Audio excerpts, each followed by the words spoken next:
my first tournament vlog. Today I'm playing over in Huddersfield.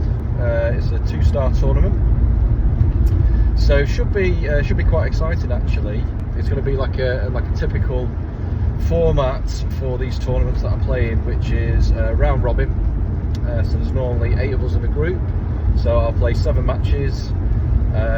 Normally first and second place will win prizes. Because it's a 2-star and it's like a national ranked tournament, there's ranking points available. So I'm going to be looking to build on the points that I've got so far.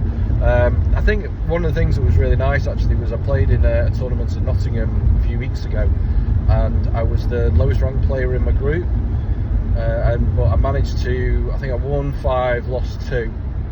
So because of the fact that I beat guys that were ranked above me, it meant that I've got a decent amount of ranking points. So my rankings jumped up from, I think I was something like, I was around about the 600 mark, maybe 601, 602 in the country, and I'm now up to I think it's about 507, 508, something like that. So yeah, jumped up nearly like 100 places, which is fantastic.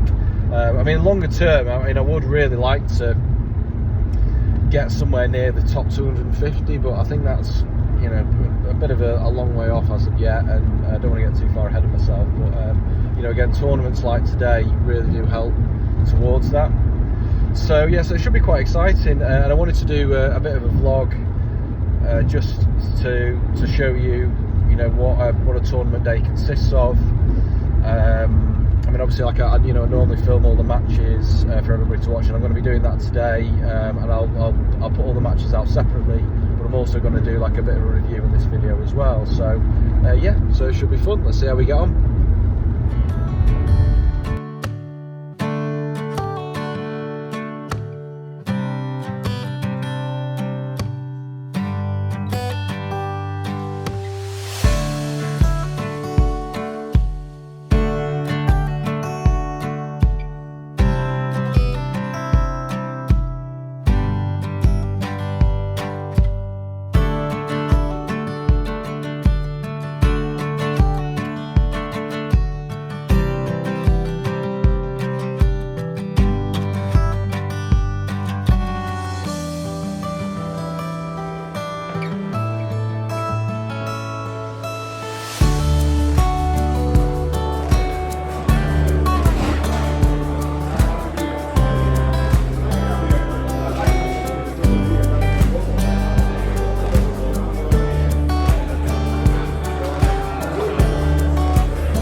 stepped outside just to get a bit of fresh air.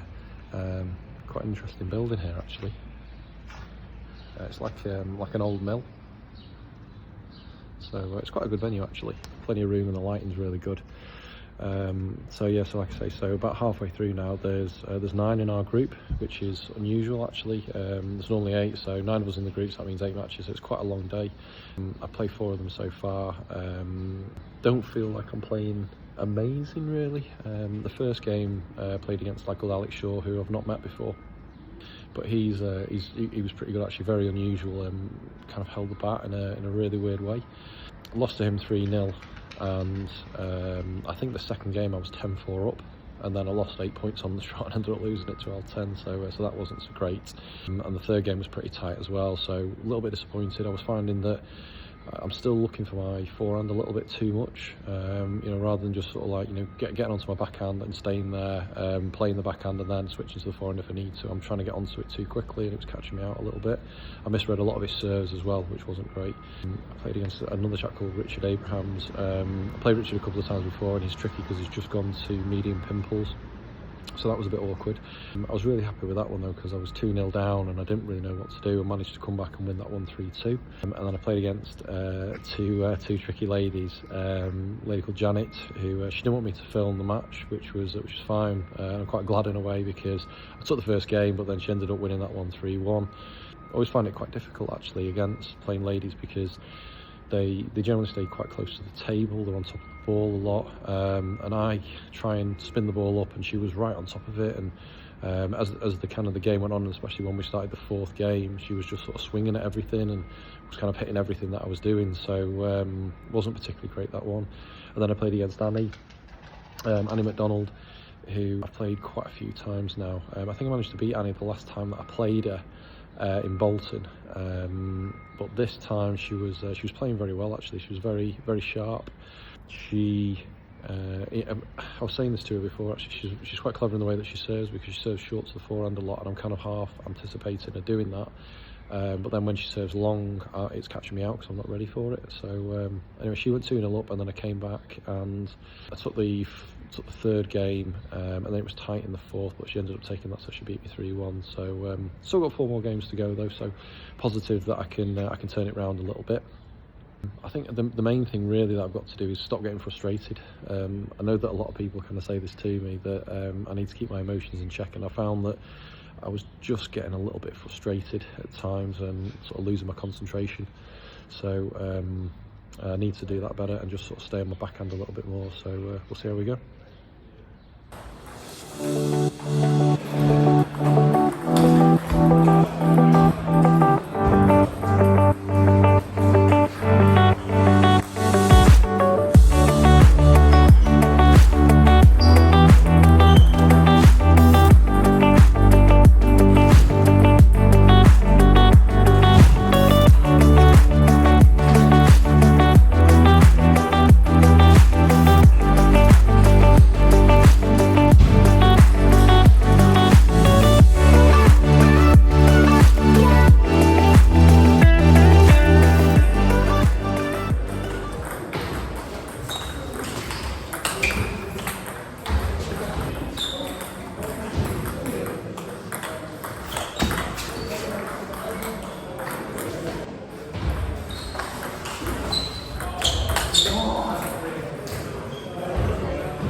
So glad you're recording that.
Oh, nice.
Okay, so that's today done. Had a really enjoyable day today. In terms of the table tennis itself, I would say that it's probably been maybe about a 6 out of 10, I would say overall. I think I've played some really nice stuff. There's a lot of things that I need to improve on, for definite. A lot of things that I could have done better. I think points going forward that I need to keep training really hard, because even though I feel like I'm making progress at times with my training, I've noticed that having a couple of weeks off, I'm just not quite sharp enough.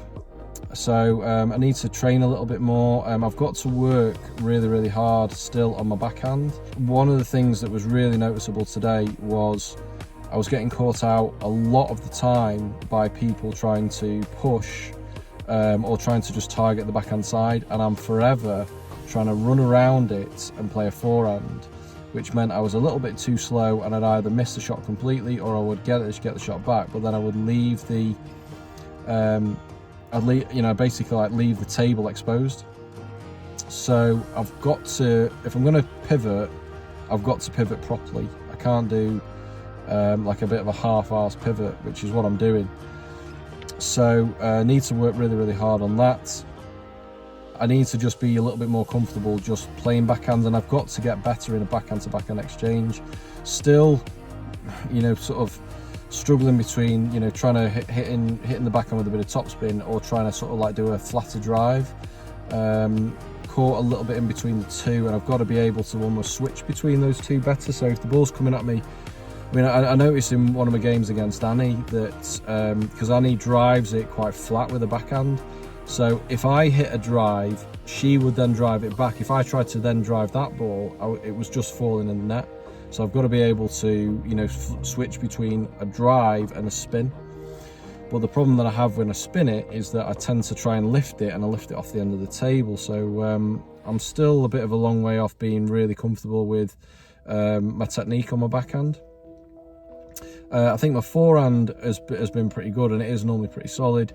I think the only thing is that I'm still having a slight tendency to try and use my arm too much. So, I'm using my arm and not my body enough, which again kind of comes back to my footwork. I think my footwork needs to be a little bit sharper. So that's something to work on. And then the other thing as well is just the anticipation. So when I serve, there are certain serves, especially if I serve them cross court, that I kind of know are going to come back to my backhand, but I'm serving and then I'm getting ready for a forehand. So there's quite a lot of stuff there that I need to work on, and it's just, again, it's making me realise there's no substitute for, like, it's just time and hours of working, because it's got to be instinctive. It can't be something that if I'm trying to think about it in a game, it's just no good. You've got to be doing it instinctively, and what my instincts at the moment is still to try and get onto my forehand a bit too much, which is causing me problems. One final thing I would say, again, and I know people will comment on this today, that I was getting too frustrated. I mentioned it earlier on, and I was getting too annoyed, too frustrated. I think really what I'm also sort of finding is, like, I've got to stay in a little bit more of an even keel, because I'm finding that I'm flitting from getting really annoyed, really cross, really frustrated, and then the next minute I'm having like a bit of a laugh and a joke, which is fine, but I think that is also affecting my concentration at times. I think I've really got to, if I'm going to beat better players, I've got to kind of like reduce the discrepancy between the two of those. So like I say, it's like one end of the spectrum is getting too annoyed, too frustrated, and then the other end of the spectrum is being too laid back and having a laugh. And I don't think either of those are good for my game. It's got to be somewhere in the middle where, I don't get too annoyed, but I also I'm not too laid back. So anyway, so lots and lots to take on board, lots to learn from, but a good day. I hope you've enjoyed this vlog. I'll try and do a few more of these if I can, because I've enjoyed doing it myself actually. So yeah, we'll see you again soon.